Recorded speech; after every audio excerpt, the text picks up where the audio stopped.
Moment Films, as well as the director, writer, producer, editor, VFX artist, and lead star of Garage Descent, which comes out tomorrow or at 12 a.m. tonight, midnight tonight, will be the world release for Garage Descent. And we've just wrapped up our early Patreon run for the film, as well as the early reactions that have been coming in for the film, which have been great to see. The feedback has been really positive. The early reactions, have been really great to see. It's great to see people are really liking the film, and I am, I'm glad, that people enjoy my content. So I'm really happy about that. So yeah, thank you.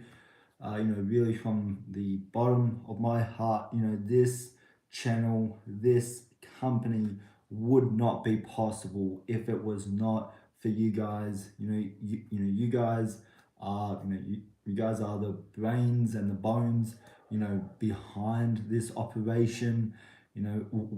Without the views, without the love and the support, none of this would have been possible. I've been wanting to make the Daniel Emmett Films a banner, a reality for quite some time. Since high school, which was about 4 or 5 years ago now. I've always had the idea of like wanting to start a company, and so these last 2 years have been really great. Have been really great for me, having to make films like Spiral, A Night Terror's Story, and Love's Recovery, and Garage Descent, which I'll be talking about in just a second. And then I have another film coming out this year, which I can't speak about yet. And hopefully there'll be many more years to come of of my productions. There's a lot of films in development at the moment. I know one that I have a lot of people asking about, which is the Stalker reboot.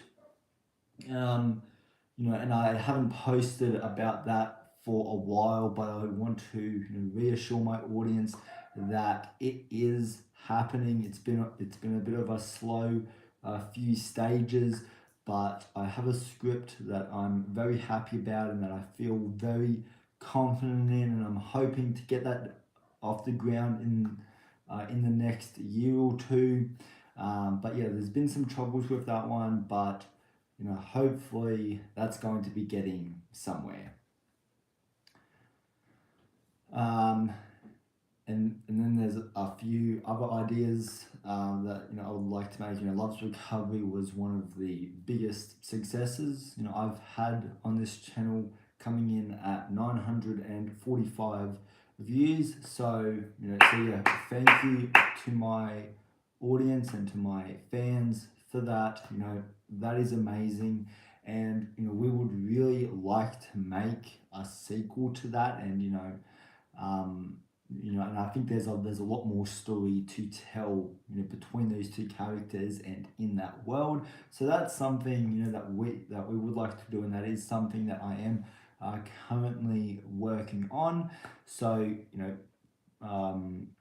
follow me on Instagram at Daniel Emmett 22, or on my films page, Daniel Emmett Films Productions on Instagram. So go ahead and follow those two pages for any updates regarding my upcoming projects. So now getting on to the main star of the show here, Garage Descent. So with this video, I just kind of wanted to give an introduction to this world. It comes out in a couple of hours, and I cannot wait for you guys to witness and experience this crazy film. I'm really proud of it. And I worked on this with George and Lachlan. This was a very small team of people. Lachlan was a production assistant, and he was a real champ for both days of production. This was a 2-day production. It was, long days as well. And then he also plays the on-screen spirit that shows up in the film. And he's really good. Lachlan's a great friend of mine, so it was awesome that I got to work with him on the film. So yeah, he's great. And then we have George, who was the cinematographer for the film, who he shot the film. George, I absolutely love. I think he's a great guy. Um, he's always had a great, talent and a great eye for detail when it comes to camera lens, and I think he created like a really cool visual style for the film. Which I really liked. And then we had Angus, who was the music composer on the film, which Angus has been someone I've worked with. I've worked with on a few years now. He did the score for Spiral, A Night Terror Story, and he made a really great score for that one. And then Garage Descent, as well. And this was a score I think really right from the start. I think Angus and I really saw eye to eye on what we wanted the music to be and what we wanted it to sound like. We didn't want to kind of create a soundtrack that felt like it was music that people have heard. We wanted to create something that didn't feel mainstream. It didn't, if this music was to come out today, we always kind of viewed it as like, this is the type of music, this is the type of music that would be like banned or would be on the more dark side of music, just because of how it sounds. And so, I think that was something that was kind of really particular, was to create a sound that really felt fitting, not only for our story and our characters, but also the themes of the film and the overall experience of it as well. And I think during the early stages, I think we got the basis of what we wanted. And we talked about numerous ideas. One of the biggest influences on this film and on this production is the original Texas Chainsaw Massacre, which is a film that both Angus and I absolutely love. And so, I think that was kind of like one of the influences, very early on, as being a very, kind of weird soundtrack to a film. And, and our ideas, constantly changed, in pre-production. We would go from, kind of, talking about ideas of like wanting to do this and then wanting to do that, and it was just it was a long conversation. I think it was a long couple months of like really, I guess, really trying to narrow it down. But I think we always knew kind of really what we wanted it to be, but it was just a matter of kind of getting it to that level. Is I think when we started, we had it probably about here, but we wanted it much higher than that. We really wanted to kind of push ourselves to kind of make a really great soundtrack that, even if people don't like it in the film, it's something that they will remember. And I think that was really important for us there. And then, as far as the characters in the film,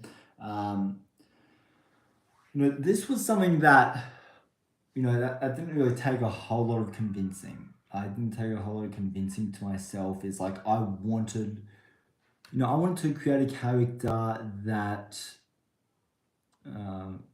had no previous background. There was no characterization or development given to him. I wanted to create this very blank faced person here. As I didn't want to create a character, and I didn't want the character to go through a 3-act structure. Is I wanted a character that felt that felt and acted like a human being.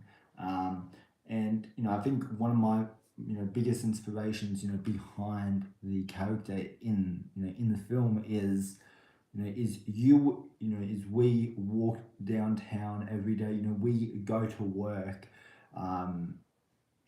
with people that that we don't really know, and and refer to your next door neighbors as well. Like, how much do you actually know about these people? And you would walk past people day in and day out, like, and you would say hello to people, and then it's like, how much do you know about that person you're talking to? Is they aren't a character, they are a living, breathing human being. And I think that was something that was kind of really important, is to create that type of an experience, as if you're kind of talking to someone for the first time. And but I think the really great thing about this character is this character was designed and it was created to for audiences to put themselves into. Is this is a character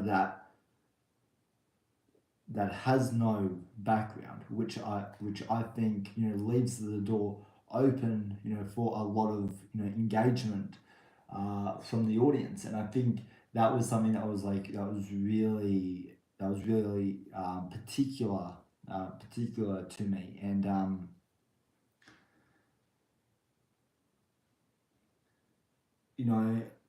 saying that, however, is like I wanted to lay all the groundwork for what a human being is, and and for what, and I guess for what we all have, which is we all go to work every day. We all have a 9 to 5 job.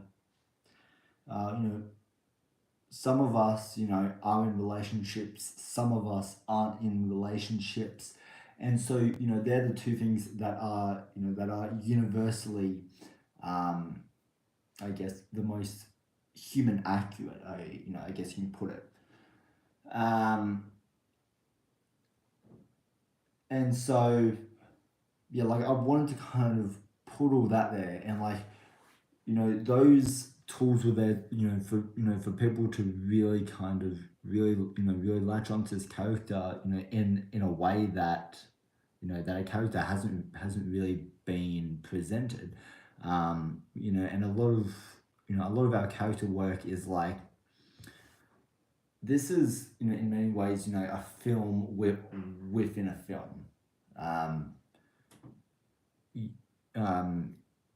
You're seeing the character inside the film, and then there's the reality point of the film where it's the audience are pretending to be this character and are thinking, what would I do in this situation? How would I act in this situation?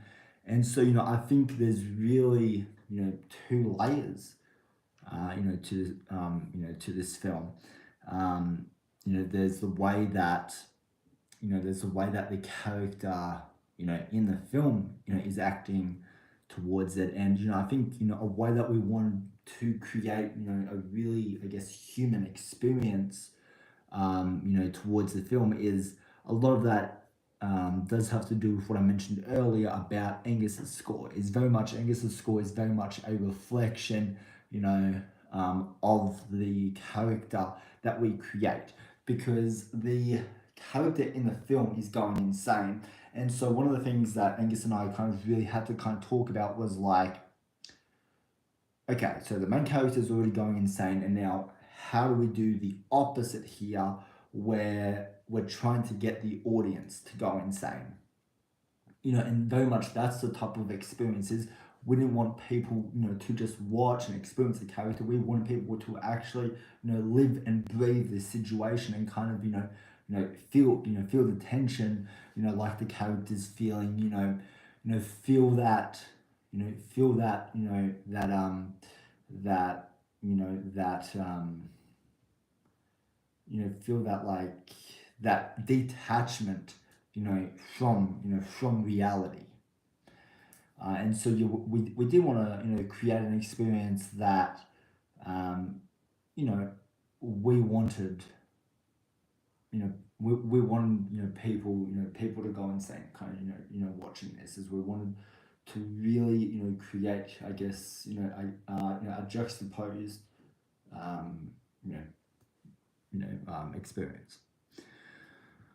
And I think that was something that right from the start, is that was something I was always very passionate about. It was always something that I wanted to do. Is like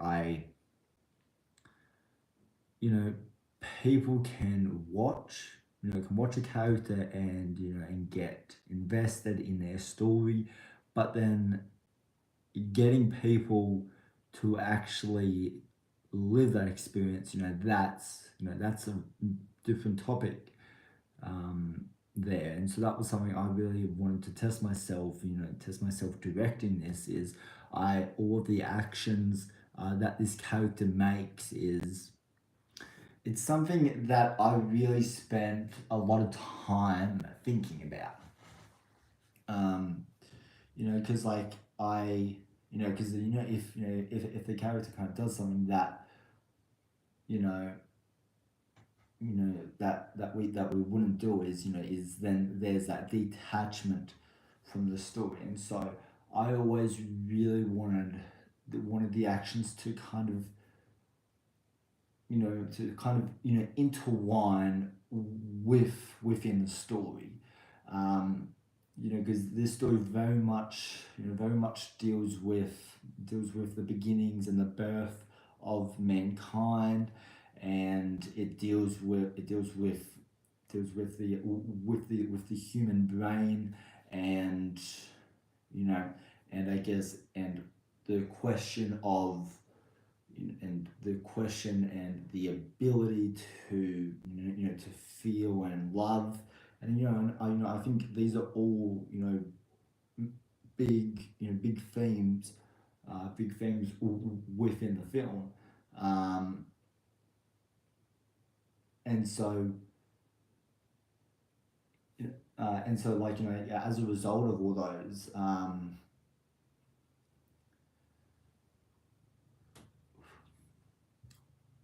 we ourselves kind of thought a lot about, if we were in this situation, what would we do? And even kind of going as far as like asking other people of like, if you were trapped in a garage,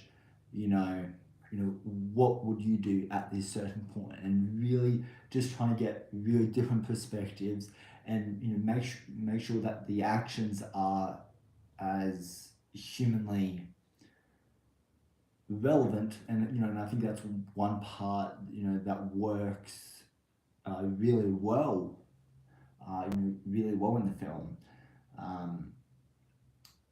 Because a very I guess common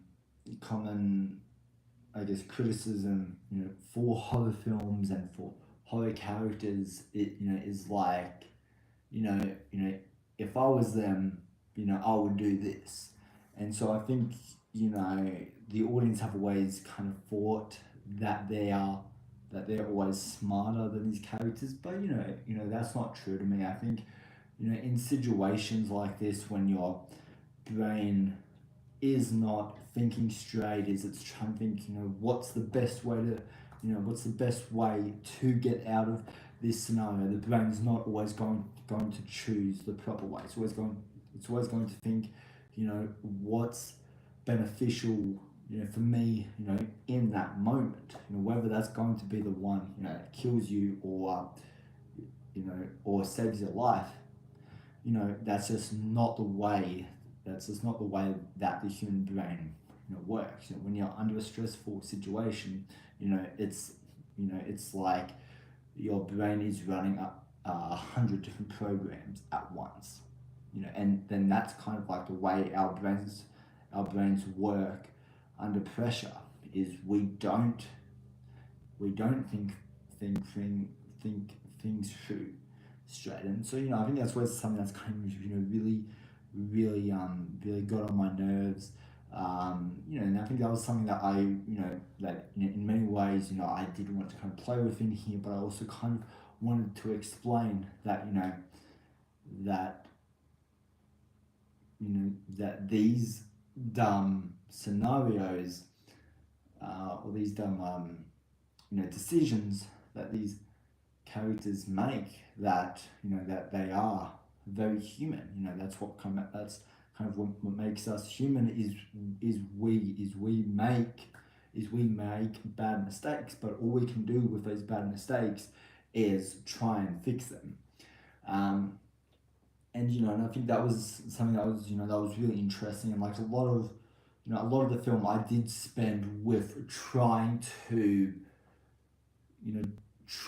really figure out the human brain, really trying to think like, if it was in a situation like this, how would it act? Of course, the first thing that will come to your mind, is like, is like, I want to survive this. And so, the other part of, the human body that's, also important, is the adrenaline side. It's like when your body discovers danger, is it will immediately kick into that into that adrenaline, into that adrenaline side, and it will immediately go into survival mode, where it will do whatever it takes to get out of this. And I thought that was a really interesting part of the human body that I wanted to play with in the film, but then also kind of wanted to play on, like, we rely on our human brain, so much to kind of, to kind of to lead us, through life, and to kind of make the decisions, for us, in many ways. And that was such an interesting topic to me, of like, we we wake up in the morning, and it's like, like I'm going to have like a piece of fruit, for breakfast. Like that's a decision there, and that's a decision that that your brain is helping you with. And and I think that was something that was like really, that was really really interesting, of like how we rely on our brain so much, through every point and stage throughout the day.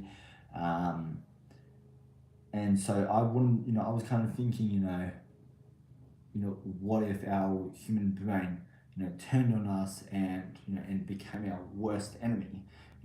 How how would we function then? How would that change our decision making? Just how would that alter our whole life, when our human brain, who is like which is at the top, is now our worst enemy, and is the one that's trying to kill us? I always thought that was a very interesting ideas, because I think with every human being, is I think we all have that point of breakdown, and meltdown, where where we just can't take it anymore. like everybody has that different limit. For some people it might be 2 days, other people it might be 3, 4, 5 days. You know, it all depends. It all depends. On the human. Um, you know, some people are easier. Under stress and under tension, and and others aren't. But one thing that is a universal fact is the brain can only go so far before it needs to rest. Um, and yeah, and that was like, that was very, that was very interesting, for me in here. Um, and so, I think, I think, very much, within the film is like, is the garage is much more of, a setting, and is much more of, of a metaphor in the film rather than a main threat. The main threat of the film, is real, is the human brain. Is because to me, there's still a lot, that we don't know about the human brain. You know, there's a lot that hasn't been explored, and I think that was like a really, that was a real, really like interesting idea of like, on if it turns on us, you know what would that, look like. And I think, we've all had, I think we've all had, points in our life where we've always had moments of like, where we really need to rest, and and there's that point of like, of almost like, breaking down, like, and I think these are all things that we all need to kind of pay attention to here. And then just speaking on the garage, quickly here as well. The garage, I've I've always wanted to make a film, on a garage. I've always found garages, very, very scary. And I think everyone, has those memories, of going out in the garage, as a 6 year old, as a 7 year old, and like, and looking out in the darkness and in the abyss of a garage, and just thinking, there's there's something in the shadows looking at me, you know, but I can't see it. And I think it's the fear of like, of not being able to see, of like not knowing what's there. The similar fear, to the ocean, where you're out too deep and you can't feel below you, and then your brain immediately starts thinking, what's underneath me. Like, is there a shark underneath me? Is there a stingray? Like, there's, like, there could be all these different animals, that that could and would, try to kill you. you know and I think, that was always like, so, so interesting to me. And just like, playing with the fear of darkness, as well. And I think, as young kids, that's a universal, fear, you know from, age one, age 1 to 6, maybe older, we're always, we're always kind of, scared, scared to sleep, to sleep with the light off, because, in the middle of the night, we might hear strange noises. And so, I think really, that's a universal fear. And so, like, there's always different characteristics, about the garage, that were really scary to me. I think it was also I think it was also the idea of like, of being very claustrophobic, and kind of being trapped in this location where there's only so many there's only so many ways, and there's only so many areas you can go, um, you know, before it's a dead end. And so, I think a garage is to me, I think it's really a location, that really challenges you, to really be like, how is this something? How is this something I'm going to be? How is this something I'm going to survive?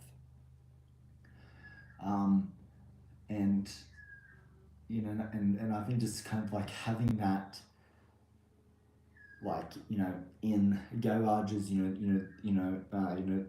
the air is not as like the air is very thick. The air is very thick and thick in garages, so that you're when you so you're not getting a whole lot of oxygen, and so I think that plays a part of tension with the location, um, but I think for me it was really about like being trapped in a location where where you are helpless. Like this is a location that you aren't supposed to be in. Like to me, that's kind of always how how I interpreted a garage late at night. Is this is something that that you know it's it's a garage has always kind of been a very scary place, just because it is very small, and um, you never know what you can find. And so I think that's really why I felt that a garage was a suitable location for the film. Is I think there's multiple layers of tension, and I think I think everyone's had had that fear of going out there, and then it takes them a second or two you know you know to come back to reality. And I think I always really I think I always related to that. um, and and the film, and then speaking of of claustrophobia, the film has a very the film has a very, I guess, has a very red color, look and palette to it. And I think to me, like as much as as the garage is a character in the film, I think very much the lighting in the film is a character here, because while the main source of color in the film is red, there are different points where it does go to other colors like white. And and this is all to push home an emotion in the film. Red kind of being red. I think universally kind of being that fear, of this is something bad. um, you know, and I think that's something I always kind of really liked. I always really liked about the color red, is it's is it's a warning sign. It's a dangerous, it's a dangerous color in a lot of ways, and so I really like that. And then you have kind of like white throughout the film, which I don't want to kind of talk about this too much, but then that's an emotion, all on its own for the scenes that white is in. Um, and red, red, I just feel like it's to me it's a color where the audience does feel very tight in it. And I think it does create, I think it does create a tension layer there. And while kind of making the film, I researched a lot of I researched up on asylum hospitals, on what those patients went through, and and what they would see, and they would see stuff, they would see stuff sometimes, that aren't there. And and I think that was such like a terrifying thought to me. And it's and it's such a dark, it's such a dark environment. And and I think that was something that that really, I think that that really inspired, that really inspired like a lot, like a lot in the film. Since the big theme of the movie is like is insanity. Um, um, I think I you know for myself at least, I really wanted to I really wanted to get that message right. And this film is just different from the other films I've made. The Stalker franchise. I'd say that I'd say every other film I've kind of produced and directed to this point, like I'd say it's been very mainstream. This is the film. This is not mainstream. This is not mainstream to me. This is like, I think I'm just gonna turn the light for a second. I'll be back.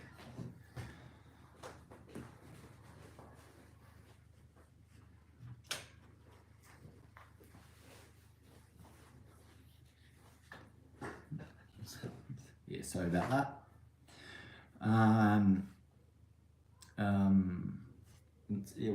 Where was I? Where was I at with this?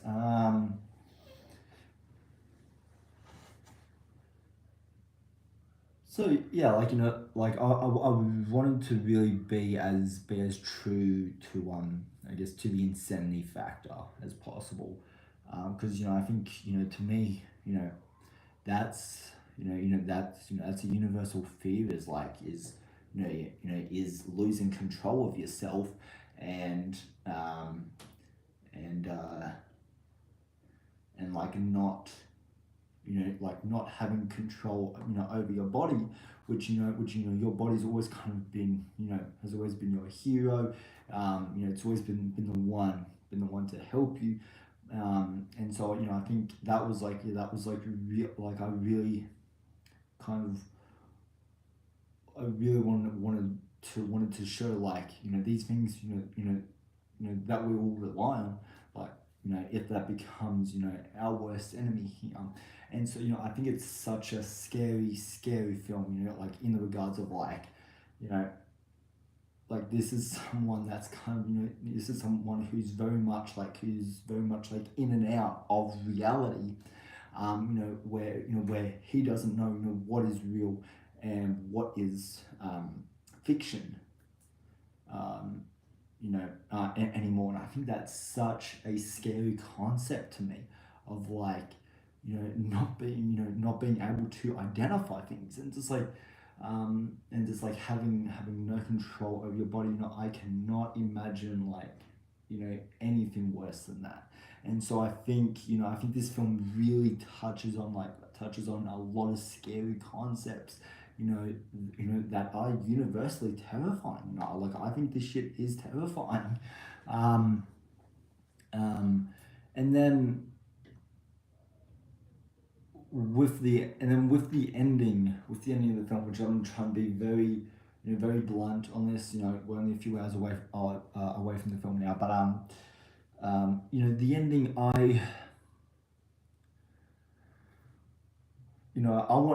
wanted to design it as a very open-ended ending, where where everybody who watches it, I'm going to have a different interpretation. Every single one of you guys is going to have a different interpretation of the ending, and to what you just saw.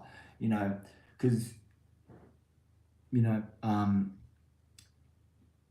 I was actually almost about to slip a spoiler there. So, um, but the ending is I think everybody's going to have a different interpretation of the ending, and and how and how they see the film. And I think that's very much the way that film's designed, is where there is no clear answer. This is very much a film where where you can think of it like 100 different ways, and every single one of those 100 ways is correct. And I think that's one of the films that I really like about it, is I really like how it's come more of a thinking film. And I like I like a lot of the films. I like a lot of the I like a lot of thinking films. Tenet's a great one. I loved Megalopolis. Inception's a great one. There's a lot of great films out there that that are thinking. movies, and I think yeah, that's kind of that also kind of adds to the scariness to it, like in many ways of like kind of like not you're not actually kind of certain how the film ends.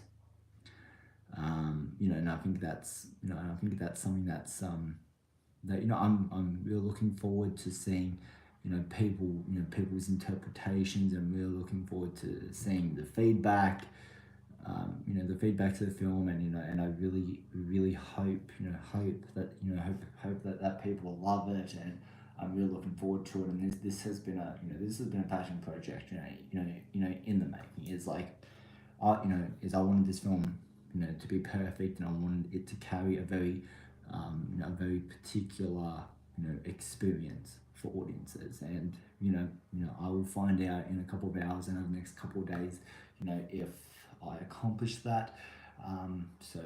We will see, guys. But yeah, thank you, so much, for listening to me over the last 40 minutes.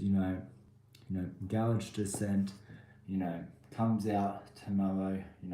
Be sure to watch it. Witness the chaos, witness everything I've just been, talking about, and I will see you in a few days.